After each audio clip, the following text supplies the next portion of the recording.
আচ্ছা, আপনার কি কখনো মনে হয় আপনি দিন-রাত এত পরিশ্রম করছেন, তবুও কেন জানি ভিড়ের মধ্যে হারিয়ে যাচ্ছেন? মানুষ কেন আপনার কাজ বা আপনার নামটা আলাদা করে মনে রাখছে না? সমস্যাটা হয়তো আপনার পরিশ্রমের অভাব না, সমস্যাটা হলো নিজের একটি শক্ত পরিচয় বা পার্সোনাল ব্র্যান্ডিং তৈরি না করা। আমরা অনেকেই ভাবি বড় কোনো ব্র্যান্ড হতে হলে বোধহয় সারাদিন সোশ্যাল মিডিয়াতে পড়ে থাকতে হবে, কিন্তু সত্যিটা হচ্ছে আপনার সারাদিনের ব্যস্ততার মাঝে মাত্র একটা ঘন্টা সঠিকভাবে কাজে লাগানো, মাত্র ৬০ মিনিটই যথেষ্ট আপনার এই ব্যক্তিগত পরিচিতি বা ডিমান্ড পুরোপুরি বদলে দিতে। কিন্তু এই ১ ঘন্টায় ঠিক কী করবেন আর কিভাবে শুরু করবেন, সেই সহজ কিন্তু কার্যকর ক্যারিয়ার টিপস আজ আমি আপনাকে দেব। শুরুতেই একটি ভুল ধারণা পরিষ্কার করে নিই। আমাদের বাংলাদেশে একটি কথা খুব প্রচলিত, আগে দর্শনধারী তারপর গুণবিচারী। আধুনিক যুগে নিজের অনলাইন প্রোফাইল বা ব্র্যান্ডিং অনেকটা তেমনই। তবে এখানে দর্শনধারী মানে শুধু দামি কাপড় বা সাজগোজ না। এখানে দর্শন মানে হল আপনার কাজের স্বচ্ছতা আর আপনার চিন্তাগুলো মানুষের কাছে কতটা পৌঁছাচ্ছে।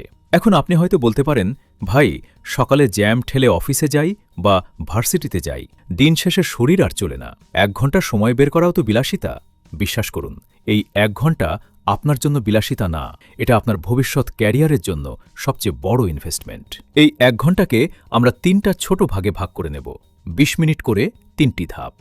প্রথম ২০ মিনিট ব্যয় করুন শেয়ারিং বা ভাগ করে নেওয়ায়।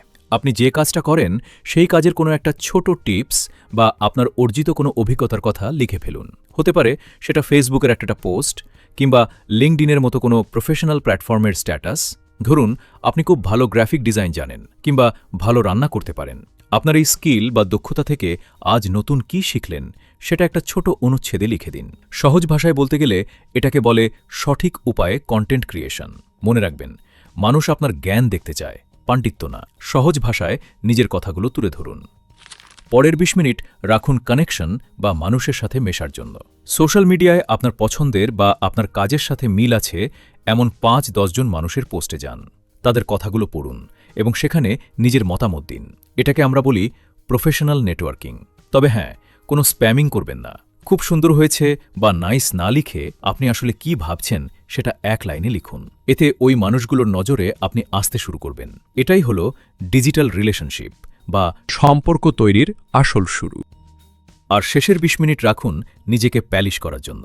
ব্র্যান্ড তখনই চকচকে থাকে যখন তার ভেতরে নতুন কিছু থাকে।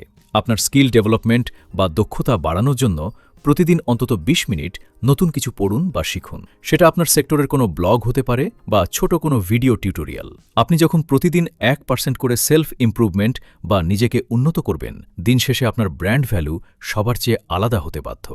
পার্সোনাল ব্র্যান্ডিংয়ের সবচেয়ে বড় গোপন সূত্রটা কি জানেন? সেটা হলো সততা।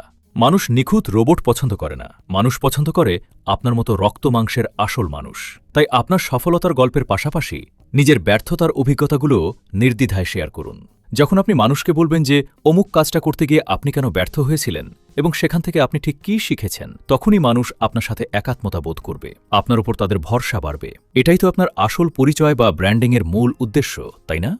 আপনি যদি প্রতিদিন এই ১ ঘন্টা নিয়ম মেনে চলেন, দেখবেন মাসখানেক পর মানুষ আপনাকে গুরুত্ব দিতে শুরু করেছে। আপনি আর তখন ওই ভিড়ের সাধারণ কেউ নন। আপনি তখন একজন স্পেশালিস্ট বা দক্ষ মানুষ হিসেবে পরিচিতি পাবেন। মানুষ তখন কাজের প্রয়োজনে আপনার কাছে আসবে। আপনাকে আর হন্যে হয়ে কাজ খুঁজতে হবে না, বরং আপনার ক্যারিয়ার গ্রোথ দেখে আপনি নিজেই অবাক হবেন। নিজের একটি আলাদা পরিচয় তৈরি করার এই পথটা আসলে খুব একটা কঠিন না। শুধু দরকার একটুখানি ধৈর্য আর প্রতিদিনের ওই ছোট্ট একটি ঘন্টা।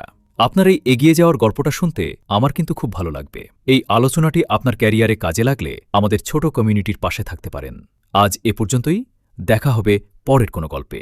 ভালো থাকবেন।